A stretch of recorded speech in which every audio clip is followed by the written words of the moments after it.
चर्चाएं खास के प्रायोजक हैं अनोखा स्वाद, कमला पसंद।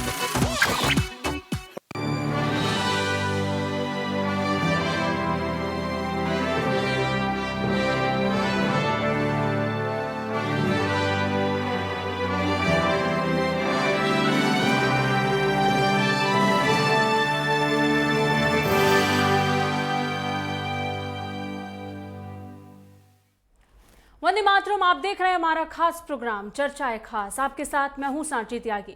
नवरात्र के खास मौके पर हम चर्चाएं खास में नारी के 9 स्वरूपों का वर्णन कर रहे हैं और आज की नारी से जुड़ी कई चुनौतियों पर मंथन भी। एक धीमी बहती नदी में अगर कोई बड़ा पत्थर फेंका जाए तो शायद धारा का रुख ही बदल जाए, या नहीं भी, लेकिन इस झटके से ऐसी लहर जरूर पैदा होती है जो दूर तक जाती है। महिलाओं का रक्षा के क्षेत्र में होना एक ऐसी ही लहर के पैदा होने का एहसास दिला जाती है।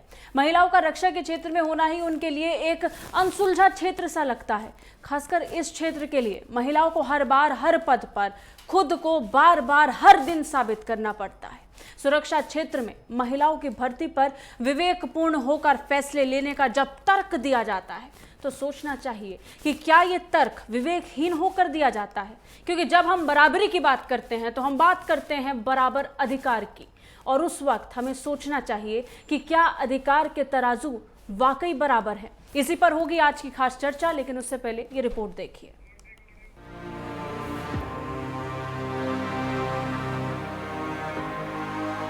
देश की सुरक्षा में महिलाएं भी बढ़ चढ़कर हिस्सा ले रही हैं।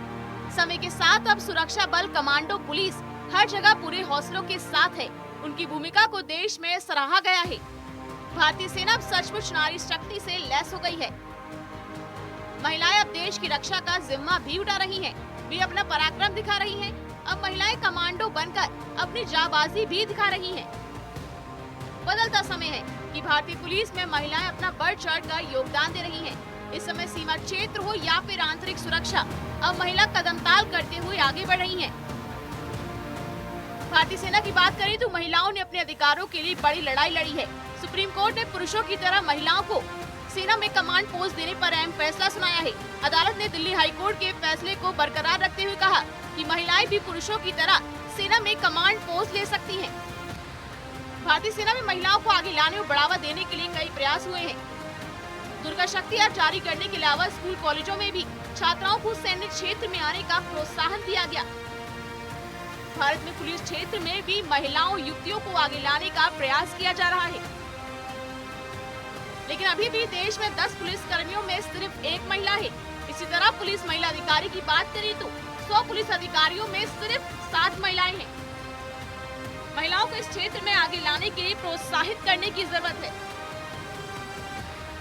हालांकि अब कई बड़े पदों पर महिला पुलिस अधिकारी नियुक्त हुई हैं। महिला डीजीपी भी बनी है।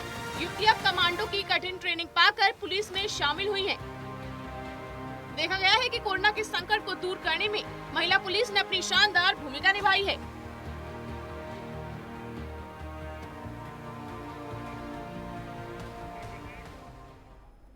और इसी के साथ आज की चर्चा की शुरुआत करेंगे और जानने की कोशिश करेंगे कि क्या बराबरी के उस पड़ाव पर हम अभी पहुंच चुके हैं या अभी खुद को और साबित करना बाकी रह गया है। इस बीच हमारे साथ आज चर्चा करने के लिए मेहमान जुड़ चुके हैं, या फिर कहेंगे डिफेंस सेक्टर से जुड़ी तमाम अनुभव और बहुत प्रतिबद्ध महिलाएं हमारे साथ जुड़ चुकी हैं। हमारे साथ कैप्टन अनुभा राठौड़ जुड़ी हैं, रक्षा विशेषज्ञ के तौर पर आज हमारे बीच में वो बात करेंगी, महिलाओं की हक की बात रखेंगी। हमारे साथ पूर्व विंग कमांडर भी जुड़ चुकी हैं, अनुमा आचार्य जी। इनको बहुत से लोग जानते हैं, खासा पसंद करते हैं जब इनको सुनते हैं। तो हमारे साथ सपना बंसल भी जुड़ेंगी, सामाजिक कार्यकर्ता। लेकिन इस बीच आगे बढ़ेंगे, हमारे साथ जुड़ेंगी अनुपमा जोशी, विंग कमांडर हैं। इनका भी योगदान सेना के लिए किसी से छुपा नहीं है।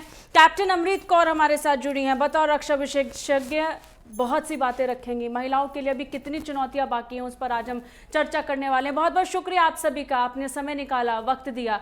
सबसे पहले आपके पास आएंगे कैप्टन अनुभा राठौड़।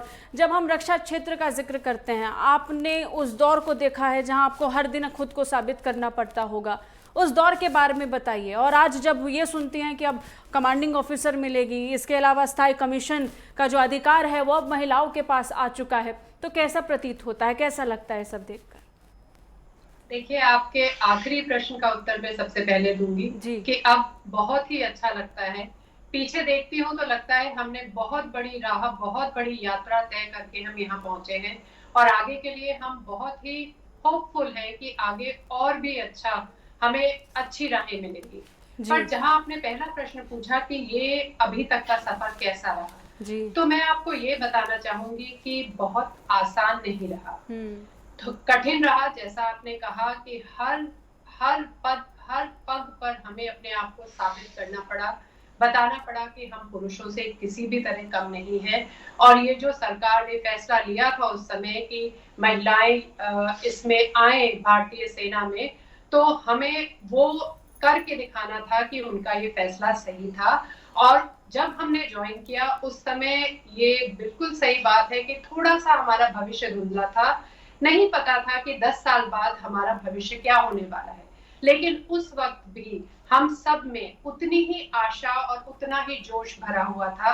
बेशक हम 5 साल के लिए थे, लेकिन हमें जोश पूरा था। हाँ, कई बार इस तरह की जो है तुलना होती थी कि जो पुरुष हैं वो ज्यादा अच्छा काम कर रहे हैं। सबसे बड़ी तुलना उस समय ये होती थी कि पुरुष जो है वो फील्ड एरियाज में पोस्ट किए जा सकते हैं और महिलाएं नहीं।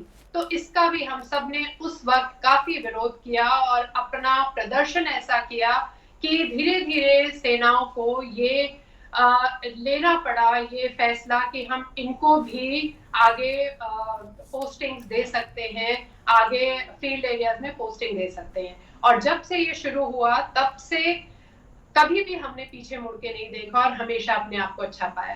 तो मैं ये कहना चाहती हूँ कि ऐसा नहीं है कि महिलाओं को नहीं कर सकती, उनको अवसर तो दीजिए। अभी तक आपने जितने अवसर दिए, कहीं ऐसा नहीं हुआ कि महिलाओं ने आपको फेल किया हो या ऐसा हुआ हो कि वो पीछे रही हो। तो अब डर किस बात का? क्यों आप उनको आगे नहीं जाने देना चाहते? और अगर नहीं जाने देना चाहते तो हम सब साथ हैं और ये लड़ाई जहां तक चलेगी हम लड़ेंगे। अपने बाहर, देश के बाहर भी जो विरोधी हैं हमारे, उनसे, और देश के अंदर भी जो हमें आगे नहीं बढ़ने देना चाह रहे हैं, उनको भी हम मनाएंगे और दिखाएंगे कि हम कर सकते हैं।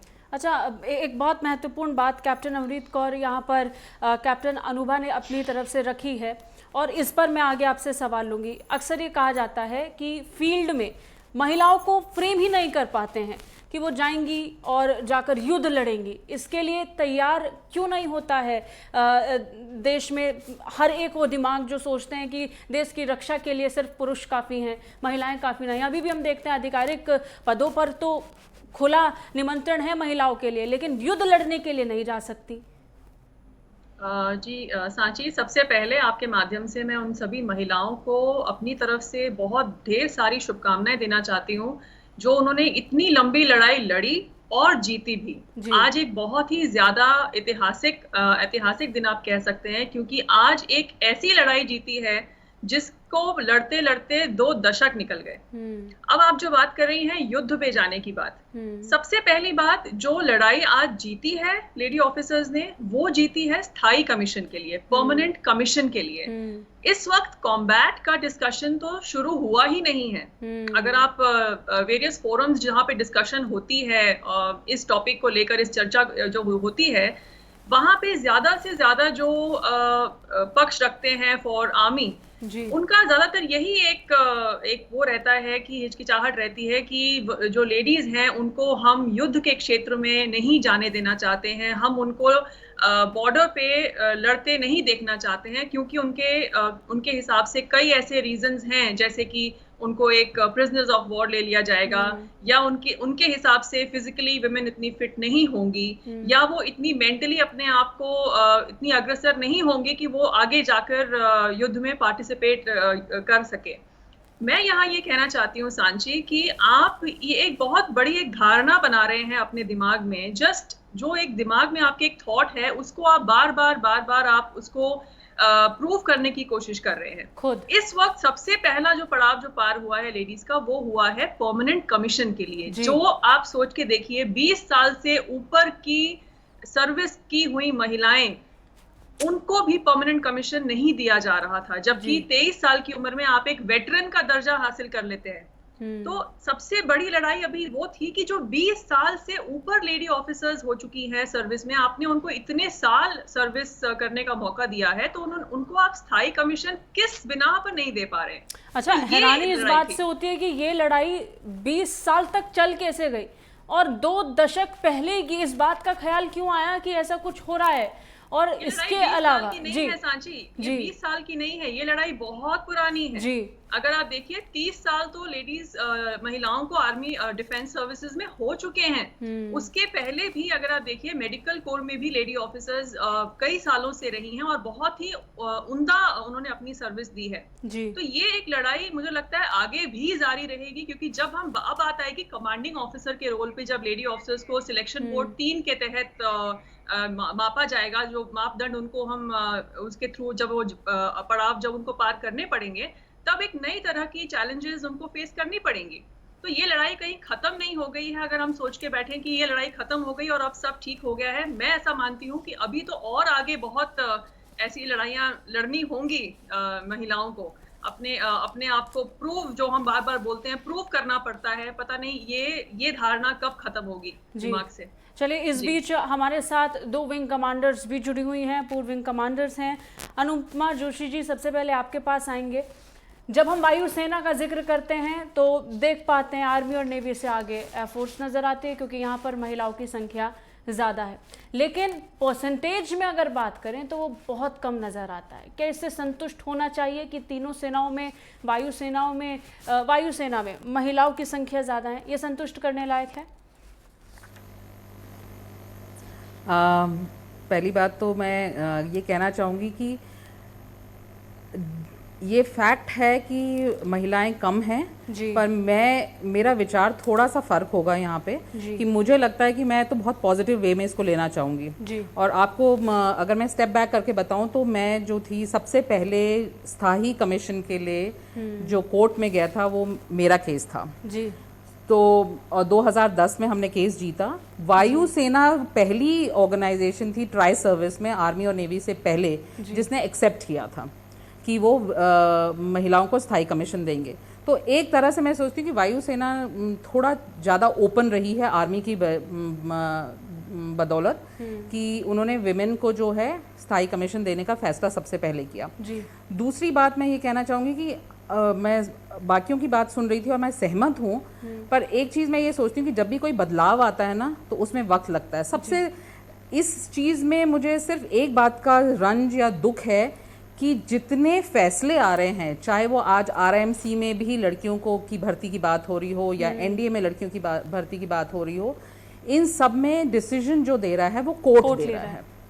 ये डिसीजन कोर्ट ले रहा है। ये डिसीजन जो है फौज की तरफ से आना चाहिए था। अगर आप बदलाव चाह रहे हैं, आप पॉलिसी में हैं, आप ऑर्गेनाइजेशन को लीड कर रहे हैं, तो आपको अपनी ऑर्गेनाइजेशन के बारे में सोचना चाहिए कि मैं इसमें कैसे बदलाव लाऊं।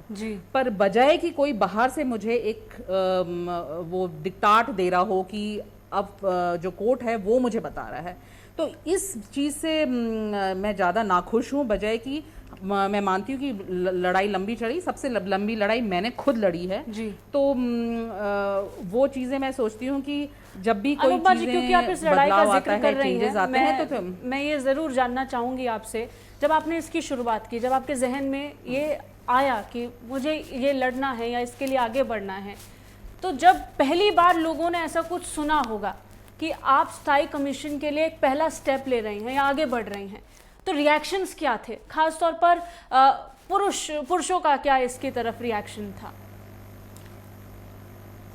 तो इसी बात में मैं ये कहना चाहूँगी कि पुरुषों का जो मेरे सुपीरियर्स थे, देखिए जो हम जब थे, मैं फर्स्ट बैच की विमेन ऑफिसर हूँ, तो मेरे से सीनियर कोई औरत नहीं थी, तो सारे मेरे से ऊपर पुरुष ही थे। तो मेरा जो पर्सनल एक्सपीरियंस रहा है कि मेरे से जो सुपीरियर्स थे वो बहुत ज़्यादा पॉजिटिव थे।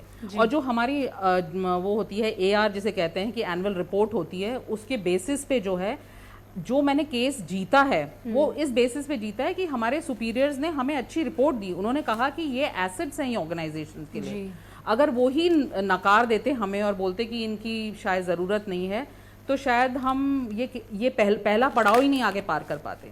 तो कई लोग हैं जो सबका पर्सनल एक्सपीरियंस रहता है, पर मेरे एक्सपीरियंस में ये रहा कि जितने मेरे सुपीरियर्स थे उन्होंने बहुत ज़्यादा पॉजिटिवली विमेन को लिया।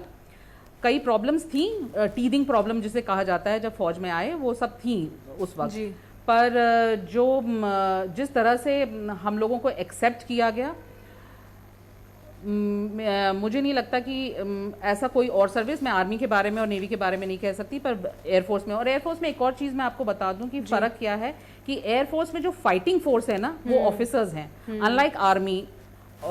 हमारे सिर्फ जो है जंग में अगर कोई जाता है तो सिर्फ अफसर जाता है, और एयरफोर्स ने अपने फाइटर आर्म जो है, अनलाइक आर्मी जिसने इन्फेंट्री में लड़कियों को अभी भर्ती नहीं दी है, एयरफोर्स ने अपने मेन फाइटिंग आर्म में जो है वो खोल दिया है। तो आपका जो पहला प्रश्न था कि हम परसेंटेज कम है, पर हमने सारे दरवाजे खोले हुए हैं एयरफोर्स ने।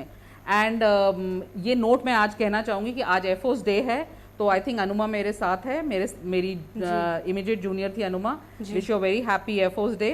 तो एयरफोर्स डे के अवसर पे ये कहना चाहूँगी कि दरवाजे खुले हैं, टाइम लगा है, पर आगे आसमान मेरे को लगता है कि है हमारी उड़ान के लिए। चलिए, इसी के साथ अनुमा जी आपके पास पहुंचूंगी। स्थायी कमीशन को लेकर लड़ाई हर क्षेत्र ने लड़ी, अभी सेना को ये बड़ी जीत हासिल हुई है, लेकिन जब हम एयरफोर्स का जिक्र कर रहे हैं, परसेंटेज की बात हो रही थी, उसमें परसेंटेज में एयरफोर्स आगे निकलता हुआ बाकी दो सेनाओं से नज़र आता है। लेकिन इसके साथ ही एक धारणा है समाज में, खास तौर पर रक्षा क्षेत्र को लेकर, ये कहा जाता है कि महिलाओं की भर्ती पर अक्सर विवेकपूर्ण होकर फैसला लेना पड़ता है। विवेकपूर्ण होकर फैसला लेने का मतलब थोड़ा सोच विचार करना पड़ता है, और दूसरी तरफ हम सुनते हैं अपने पॉलिसी मेकर्स को ये कहते हुए कि वो चाहते हैं महिलाएं हर क्षेत्र में आए, हम बराबरी देना चाहते हैं, लेकिन पॉलिसी फ्रेम करने में महिलाओं के लिए, और वो भी रक्षा क्षेत्र में, इतना वक्त क्यों लग जाता है? सांची, पहले तो चूंकि आपने एयरफोर्स डे के दिन मुझे विंग कमांडर अनुपमा जोशी को यहाँ से उन्हें बधाई देने का मौका दिया है, तो पहले मैं वो दे लेती हूँ। दूसरे, आज दो अच्छी न्यूज आई है, उसमें से एक का जिक्र अमृत कौर ने किया है। सुप्रीम कोर्ट ने आज 72 महिला अधिकारियों को परमानेंट कमीशन दे दिया है।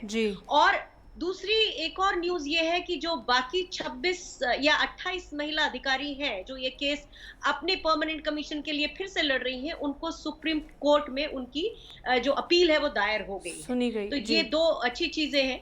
और मैं अकेली, जितने भी हमने अभी पहले कैप्टन दोनों से बात की और विंग कमांडर अनुपमा जोशी जिन्होंने ये लड़ाई की शुरुआत की, जो फ्लैग बेयरर रही हैं, उनकी पूरी एफर्ट का फायदा यहाँ पे जो फोरम है उसने केवल मुझे मिला है, क्योंकि मैं अभी एक पेंशनर हूँ, और विंग कमांडर अनुपमा जोशी ने ये झंडा उठा के सबसे आगे लड़ाई की। अंदर रहते हुए उन्होंने ऑर्गेनाइजेशन में बहुत कोशिश की कि हमें परमानेंट कमीशन के लिए कोर्ट में ना जाना पड़े। 5 साल की उनकी मेहनत, और उसके कारण ही आज इंडियन आर्मी भी और नेवी भी सभी को परमानेंट कमीशन मिला है, उसी रास्ते पे चलते हुए। और जैसा उन्होंने कहा कि ये निर्णय कोर्ट से आ रहा है, ये अभी तक अंदर ऑर्गेनाइजेशन से नहीं है। तो इस मामले में एक चीज तो ये है कि इंडियन एयरफोर्स में आज महिलाओं की परसेंटेज जो है वो सबसे ज्यादा है, यानी एयरफोर्स महिला अधिकारियों के लिए सबसे फ्रेंडली सर्विसेज है। और इंडियन आर्मी ने धीरे धीरे रास्ते खोले हैं।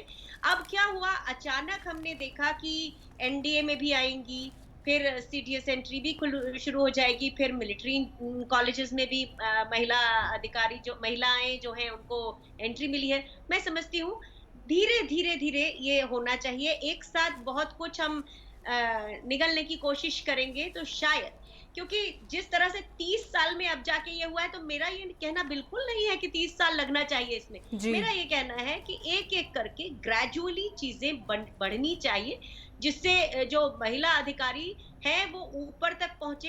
क्योंकि आज जब एनडीए में जाने का रास्ता खुला है, तो पहली अगर महिला चीफ बनती है तो उसे कम से कम 35 साल मिनिमम लगेंगे, और 3 साल एकेडमी के और जोड़ लीजिए तो 38 साल। ये मैं नेगेटिव नहीं हो रही हूँ, ये मैं आपको एग्जैक्ट बता रही हूँ कि जो आज एनडीए में आएगा, अगर वो ऊपर तक जाएगा तो उसे इतना वक्त लगेगा, तो उसका भी इंतजार करेंगे हम। और मैं समझती हूँ आपने एक बात पूछी थी, कुछ मानसिकता के बारे में आपने पूछा था कि समाज में ऐसी मानसिकता क्यों है। कहा जाता है कि विवेकपूर्ण होना पड़ता है महिलाओं को जिम्मेदारी देने से पहले, खासतौर पर रक्षा के क्षेत्र में। मतलब अगर आपको किसी को युद्ध पर भेजना है तो पहले सोचना होगा कि भेजें या नहीं भेजें। क्यों आता है ये दिमाग में सवाल ही क्यों पैदा होता है? देखिए, अभी तक किसी महिला अधिकारी ने अपनी तरफ से ये नहीं कहा है कि मुझे इन्फेंट्री में भेजो। ये सारी कहानी, ये सारी जो बातें हैं, ये चैनल्स की तरफ से शुरू होती हैं। अगर आप मुझसे पूछेंगे जाना चाहिए कि नहीं इन्फेंट्री में, तो मैं भी बोलूंगी जाना चाहिए। लेकिन कल को क्या वॉर इन्फेंट्री पे द्वारा ज्यादा लड़े जाने वाले हैं? आगे आर्टिफिशियल इंटेलिजेंस होगी, सारे वॉर जो है वो 2 दिन में उसी से डिसीजन होगा, अगर होगा तो मुझे ऐसा लगता है विवेकपूर्ण निर्णय तो दोनों का ही लेना है। हमारी जो 5 दिन की एसएसबी की प्रक्रिया होती है वो काफी विवेकपूर्ण होती है, लेकिन महिला अधिकारी जो है होती है उन्हें इनफैक्ट अपने आप को साबित करने के लिए पुरुष अधिकारियों से डबल, दोहरे, मतलब उतना काम करना पड़ता है। और महिला अधिकारियों ने इस प्रयोग को सफल इसी तरह बनाया है कि उन्होंने दोहरा, डबल काम किया है और अपनी साख बनाई है। तो इस बात से पुरुष अधिकारी भी कहीं इनकार नहीं करते हैं। विवेकपूर्ण दोनों को ही लेने की बात विवेकपूर्ण है। अभी यहाँ पर सोचना पड़ेगा, दोनों को तैयार होना पड़ेगा। इस बीच हमारे साथ सामाजिक कार्यकर्ता सपना बंसल भी जुड़ी हैं, उनका रुख करेंगे। सपना जी, बहुत महत्वपूर्ण विषय पर आज चर्चा कर रहे हैं। जब आप महिलाओं को सबसे पहले रक्षा क्षेत्र में देखती हैं तो क्या सोच रही हैं आने वाले 20 साल के बाद क्या स्थिति बनेगी? 20 साल पहले हम देख रहे हैं कि तकरीबन हर एक रक्षा क्षेत्र से जुड़ी महिला बहुत कुछ सोच रही थी, ऐसा होना चाहिए, ये भी होना चाहिए, उनको मिल रहा है तो हमें भी मिलना चाहिए।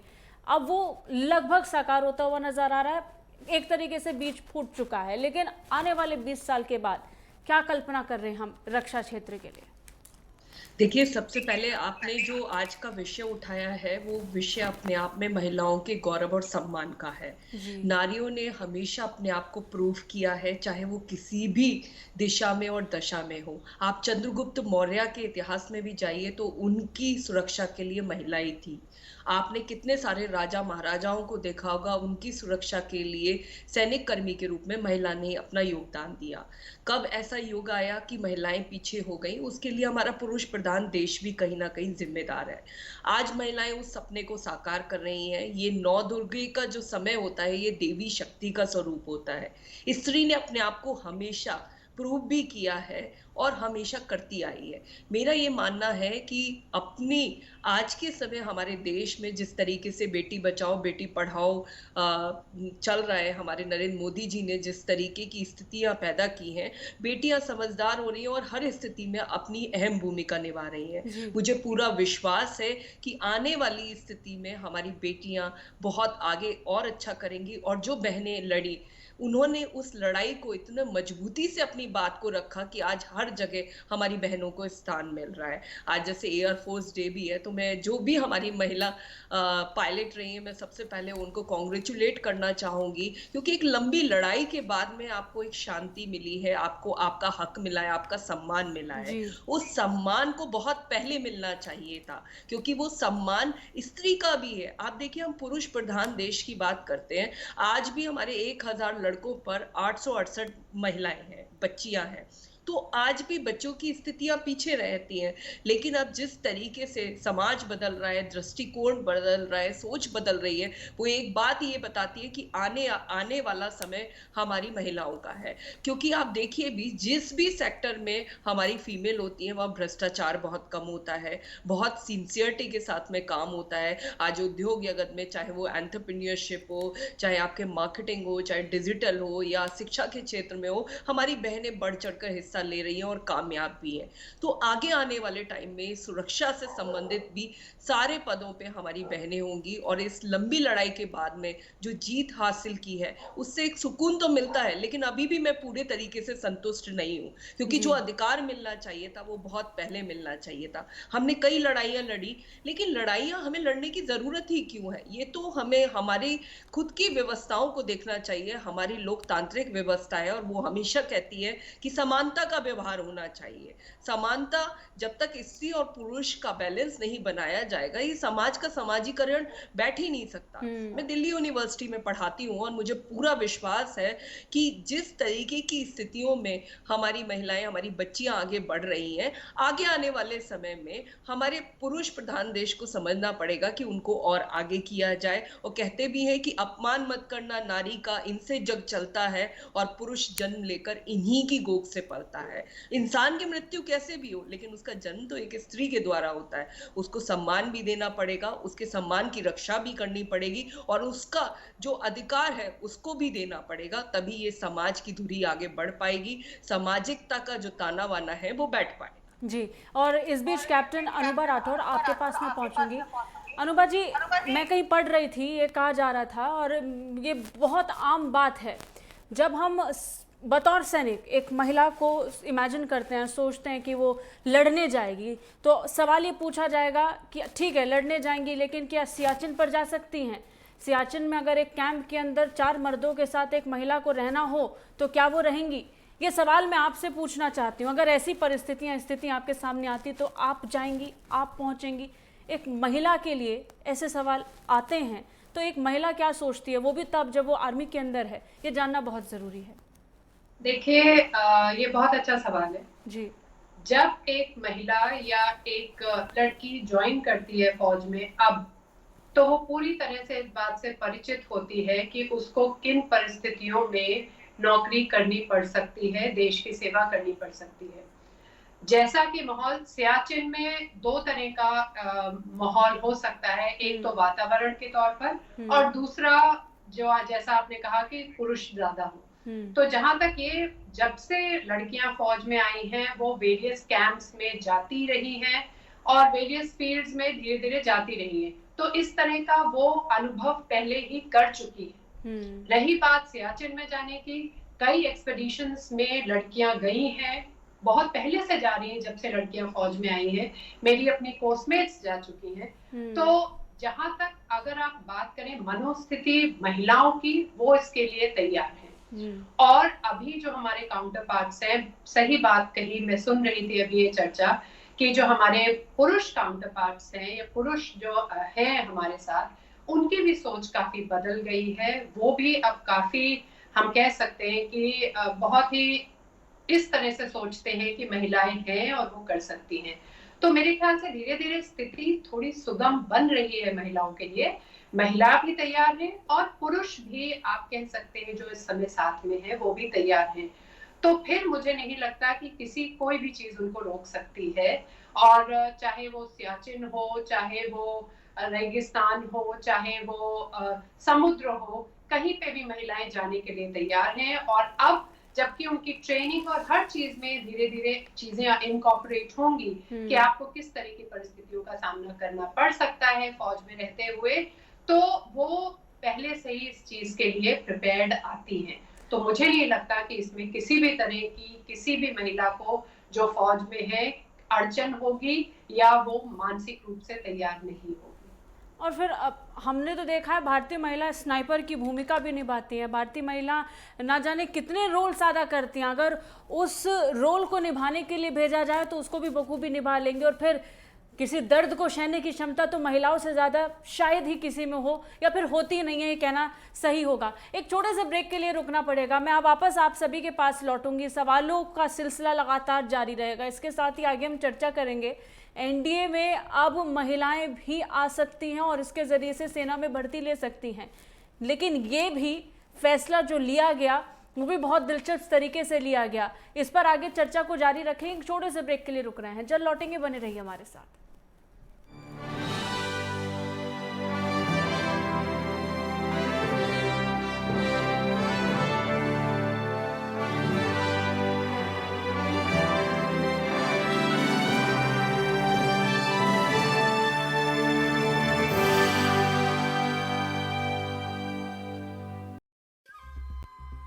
सुपुत्र मेडिटेशन गुरु बेहद नेक और पिताश्री थोड़े रंगीले थोड़े दिल फेंक। दोनों के अलग हैं रंग, पर दोनों का एक अनोखा स्वाद।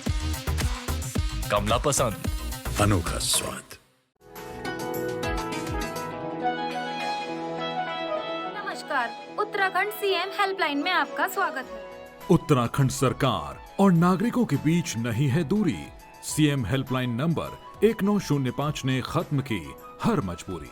उत्तराखंड राज्य में सुशासन की पहचान बन चुकी मुख्यमंत्री हेल्पलाइन के माध्यम से जनता की शिकायतों और समस्याओं का तेजी से समाधान हो रहा है। सीएम हेल्पलाइन सेवा 1905 के माध्यम से जनता सीधे मुख्यमंत्री तक अपनी समस्याएं पहुंचा सकती है। सरकारी विभागों में पारदर्शिता और कार्यशैली में गुणवत्ता के साथ जवाबदेही तय करना प्रदेश सरकार की सर्वोच्च प्राथमिकताओं में शामिल है, जिस लक्ष्य को हासिल करते हुए सीएम हेल्पलाइन 1905 शानदार कामयाबी हासिल कर रही है।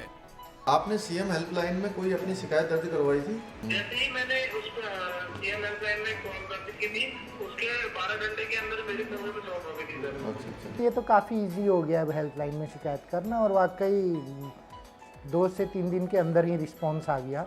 ये बहुत अच्छा स्टेप है और बहुत फायदेमंद है। आज राज्य में सुराज और सुशासन के साथ साथ सरकार के प्रति जनता के भरोसे की नींव को मजबूत कर रही है सीएम हेल्पलाइन 1905। सुशासन की दिशा में उत्तराखंड सरकार के बढ़ते कदम। सरकार और जनता के बीच सिर्फ एक कॉल ले दूरी की कम। जब पशुओं को मिलेगा प्यार और मिल्को मोर पशु आहार, तो दूध बहेगा, मुनाफा बढ़ेगा। मिल्को मोर पशु आहार, खुदी को आजमाया है, तो ये अंदाज तुम में भी मैं हूं शुद्ध प्लस। हम सभी जानते हैं कि दिल्ली और उसके आसपास के इलाकों में हर साल अक्टूबर नवंबर के महीनों में पराली के धुएं से प्रदूषण बढ़ जाता है। सर्दियों में पंजाब, हरियाणा और उत्तर प्रदेश में पराली के जलने वाले धुएं से दिल्ली के करोड़ों लोगों को सांस लेने में तकलीफ होती है। हमारे किसान भाइयों को मजबूरी में अपनी पराली जलानी पड़ती है, क्योंकि उनके पास कोई और दूसरा रास्ता ही नहीं होता। अब दिल्ली सरकार ने पराली से होने वाले प्रदूषण को खत्म करने के लिए एक ठोस कदम उठाया है। दिल्ली सरकार ने भारतीय कृषि अनुसंधान संस्थान पूसा द्वारा विकसित बायो डीकंपोजर तकनीक को दिल्ली में लागू कर दिया है। पूसा इंस्टीट्यूट के बायो डीकंपोजर तकनीक से पराली को गलाकर वहीं खाद में बदला जा सकता है। दिल्ली सरकार ने इस तकनीक को लागू कर दिया है और इसका सारा खर्च दिल्ली सरकार उठा रही है। और जब खेत में ही उस पराली का खाद बन जाएगा तो वो जमीन की उर्वरता भी बढ़ाएगा, मतलब किसानों की अगली फसल भी बढ़िया होगी। यही तो हमारे किसानों को चाहिए। और सबसे बड़ी बात, जब पराली नहीं जलेगी तो प्रदूषण भी नहीं होगा। इसमें सबका फायदा है। पहले हमें अपनी पराली जलानी पड़ती थी, लेकिन इस बार हमें ऐसा नहीं करना पड़ा। दिल्ली सरकार ने पराली को खाद में बदलने के लिए हमारे खेतों में ये छिड़काव करवाया है। ये बहुत ही आसान था और हमें तो बहुत फ़ायदा हुआ। ये पूरा काम दिल्ली सरकार ने खुद कराया है, हमें तो एक पैसा नहीं देना पड़ा और हमारी पराली यही खेत में ही खाद बन गई है और प्रदूषण भी नहीं हुआ। ये बहुत बढ़िया समाधान है। दिल्ली सरकार प्रदूषण को खत्म करने के लिए युद्ध स्तर पर तो काम कर ही रही है, साथ ही किसानों की सुविधाओं का भी पूरा ख्याल रखा जा रहा है। देश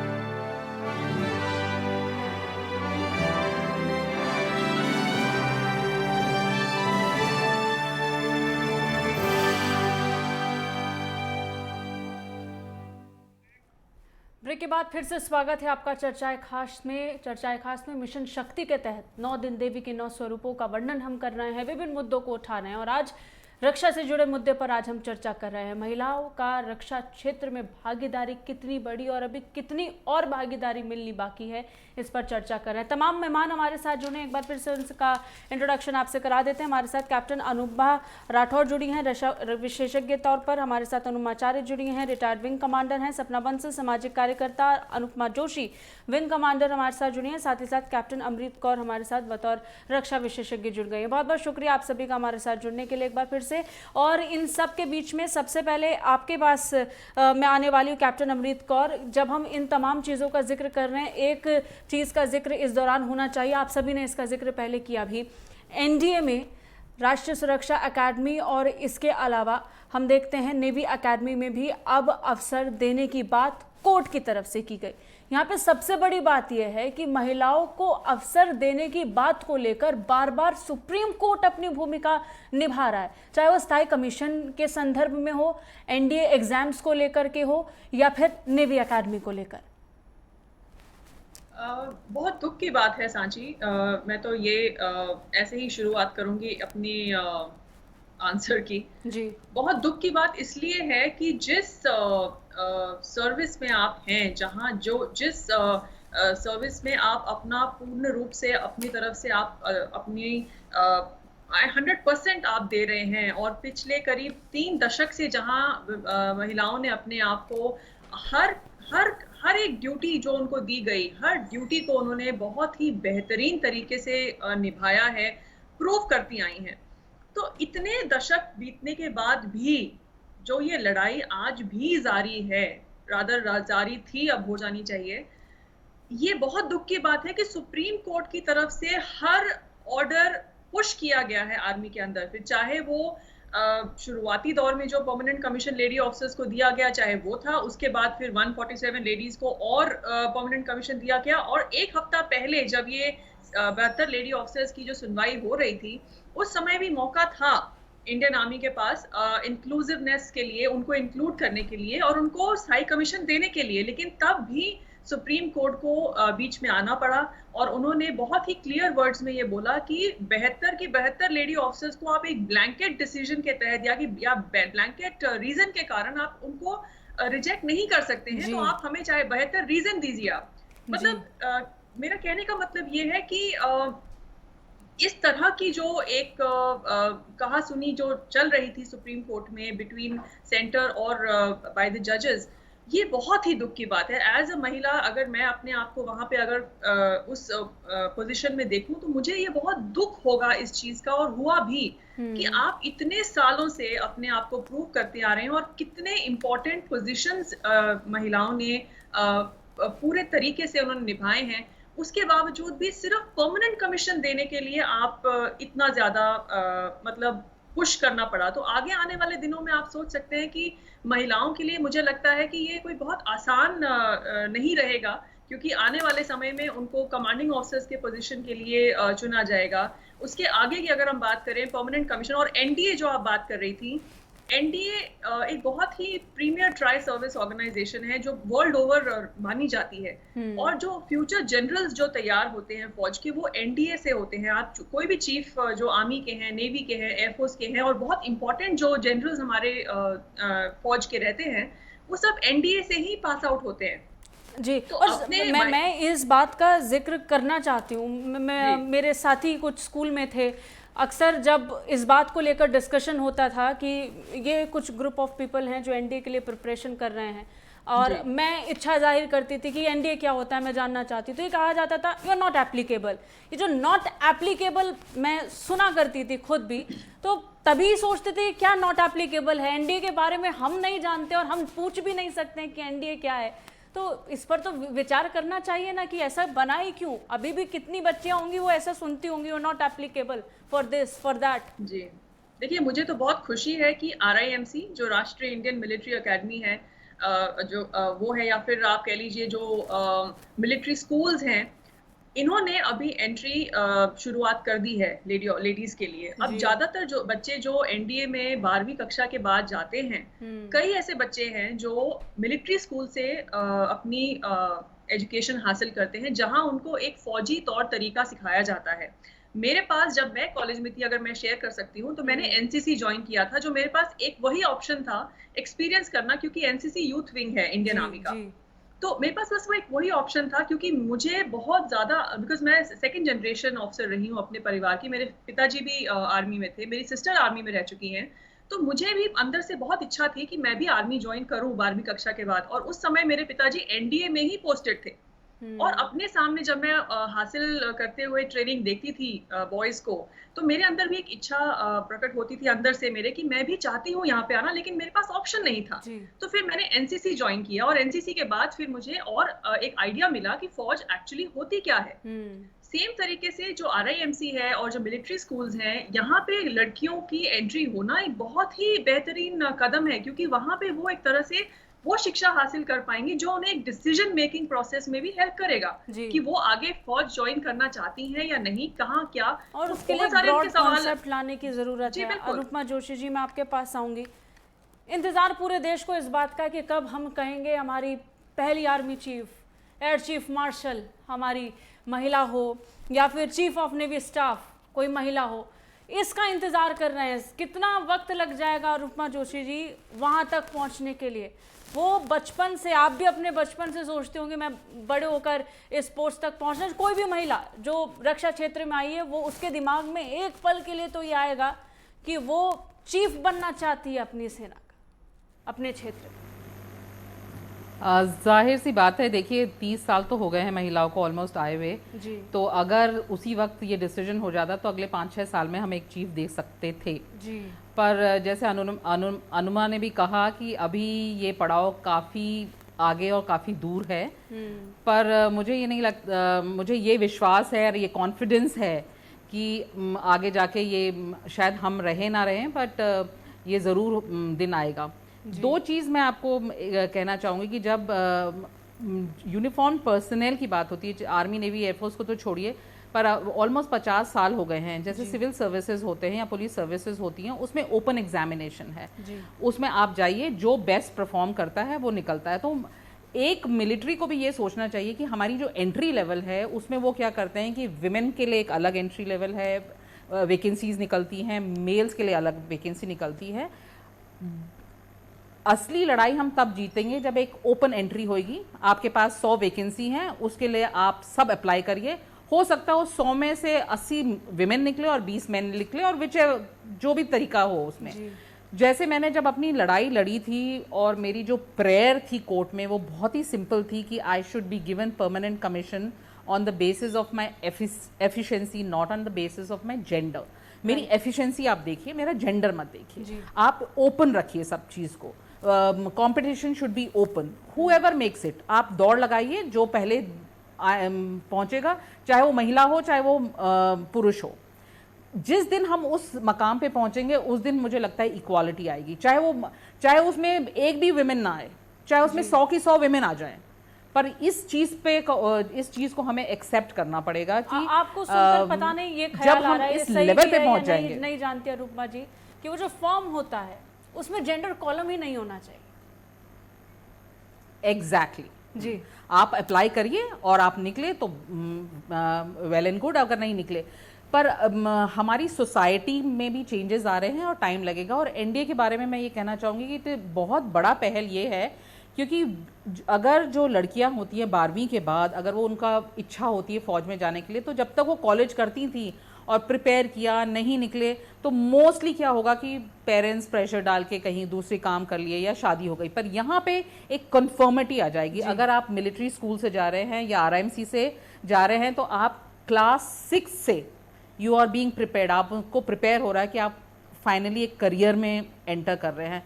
तो ये सोशली देखा जाए तो बहुत बड़ी बात है, एंड हमें इसको एक्सेप्ट करना चाहिए कि चेंज देर से आया है पर आया है। मुझे तो इसी बात की खुशी हुई है कि इस मकाम पे हम पहुंच गए कि आज हम हैं इस चीज़ को देखने के लिए। जैसे आपने कहा कि आप कॉलेज में थी, आपकी इच्छा होती थी, हम इस मकाम पे, हम भी जब यंग थे हमें भी लगता था कि वॉर मूवीज़ देखते थे तो बड़ा फैसिनेशन होता था कि कभी हम भी अपनी कंट्री के लिए लड़ेंगे, एक बॉर्डर पे जाएंगे।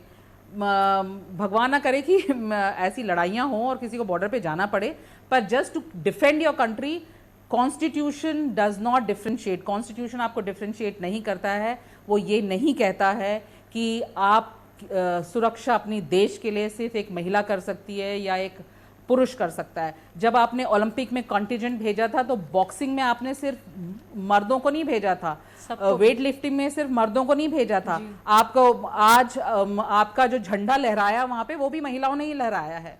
तो ये जो बायसेस होते हैं कि ये चीजें महिलाओं के लिए है, ये पुरुषों के लिए हैं, ये मुझे तो लगता है कि काफी तरह से हट चुकी हैं।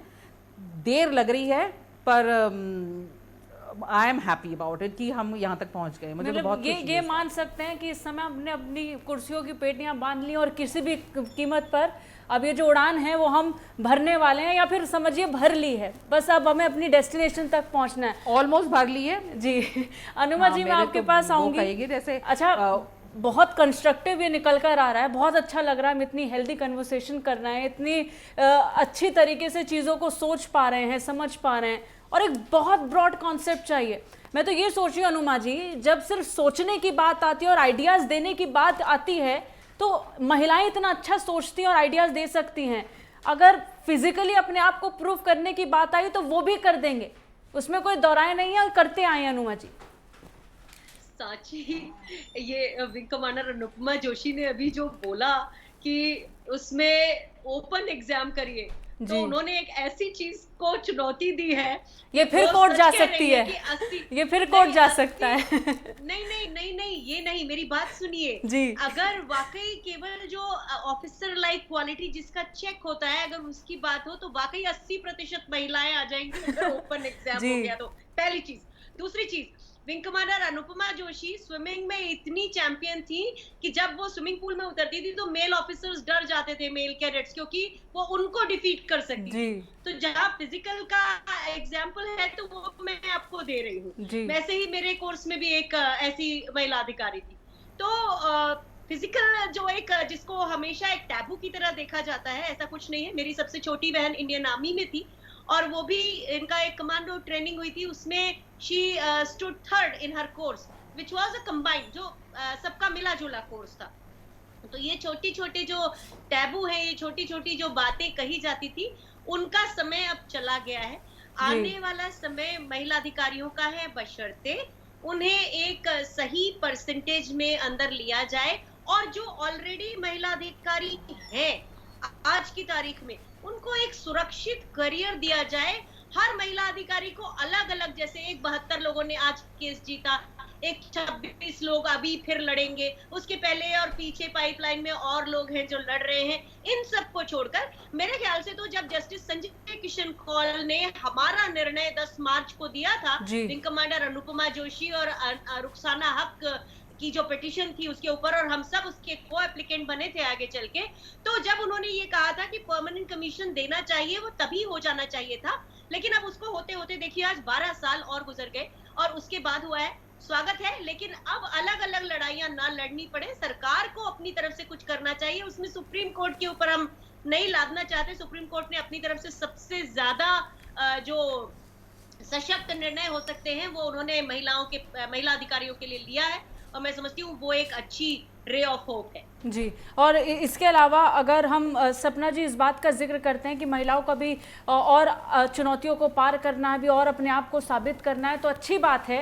ये माननी चाहिए कि सुप्रीम कोर्ट विवेकपूर्ण विवेकहीन चीज़ों पर नहीं चल रहा है। सुप्रीम कोर्ट संविधान को समझ रहा है, सुप्रीम कोर्ट अधिकारों को समझ रहा है, तो हमारे अधिकारों को सुना जा रहा है। कैसे कहीं देख रही हैं इसको? सुप्रीम कोर्ट इस समय एक बड़ी ताकत बन रही है, और मैं तो मानती हूँ सोशल मीडिया का जो समय है कि महिलाओं की आवाज़ को और बुलंद करने के लिए सबसे बेहतरीन समय। सही कह रहे हैं आप। हमारा संविधान समानता का अधिकार देता है। समानता का अधिकार सभी को है, चाहे वो महिला हो पुरुष हो। तो आखिर आज इस सेक्टर में भी हमारी महिलाएं आए, अपने आप को प्रूव करें, और बिल्कुल करेगी। आप देखिए झांसी की रानी को देखिए, क्या उन्होंने सुरक्षा से संबंधित जो भी कदम उठाए, आज उनको पूरा देश, पूरा विश्व याद करता है। हमारी जो स्थितियां बन रही हैं, वो स्थितियां अब आगे आने वाले समय में काफी कुछ बदलाव की ओर है। और हमारा जो सुप्रीम कोर्ट के साथ साथ सरकारों को भी कुछ कड़े कायदे कानून बनाने चाहिए, जिससे कि हम अपनी महिलाओं को अच्छे लेवल पर लेके जा सके, और वो भी देश के विकास में, देश की सुरक्षा में अपना योगदान दे सके। मैं बहुत सुंदर बातें सभी की सुन रही थी, मेरी बहनों ने बहुत अच्छे से बोला, और मुझे बड़ा गर्व महसूस होता है कि मैं इस देश की बेटी हूँ, जहाँ हमारी बहनों ने बहुत आगे बढ़कर काम किया है, और देश का मस्तक, चाहे वो खेल में हो, चाहे सामाजिक काम में हो, चाहे आर्थिक रूप से हो, राजनीतिक रूप से हो, हमेशा अपना प्रस्तुत किया है। तो मैं एक बात यही कहना चाहूंगी कि अभी चाहे देर ही सही, लेकिन निश्चित रूप से हम अपनी मंजिल जरूर पाएंगे, क्योंकि काबिलियत की हमेशा पूछ होती है। देर से ही सही, जुगनू ही सही, लेकिन अंधेरे में चमकता जरूर है, और वो चमकने के साथ अपना प्रकाश लेकर आता है और अपनी ढेर सारी जो चमक के साथ में रोशनी है उससे पूरे देश को जगमगाता है। तो मैं यही उम्मीद करूंगी कि आने वाला समय उज्जवल रहे, देश की भावी योजनाओं में महिलाओं को अधिकार मिले, उनके कर्तव्यों का निर्वाह हो और वो इस देश की बागडोर को संभाले। चलिए, इस बीच एक लास्ट कमेंट भी मैं बाकी मेहमानों से ले लेती हूँ। Captain Anubha Rathore, last comment दे दीजिए इस पूरी चर्चा को लेकर, क्या कहेंगे आप? है उसमें कोई शक नहीं है।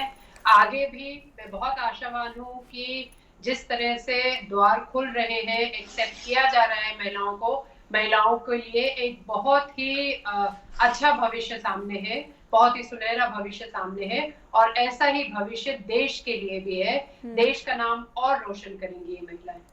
जी, इसके साथ अनुमाचार्य जी, लास्ट कमेंट आपके पास से। है कि महिला अधिकारियों के साथ न केवल काम करना अच्छा है, उनके अंदर इमोशनल कोशिएंट इतना अच्छा है कि वो हमारे साथ और अपने मातहतों के साथ बहुत अच्छा व्यवहार रखती हैं। मैं समझती हूँ महिला अधिकारियों को इसी लिहाज से और अच्छा उनको एक परसेंटेज देना चाहिए, उससे सेना का ही अच्छा होगा। कैप्टन अमृत कौर।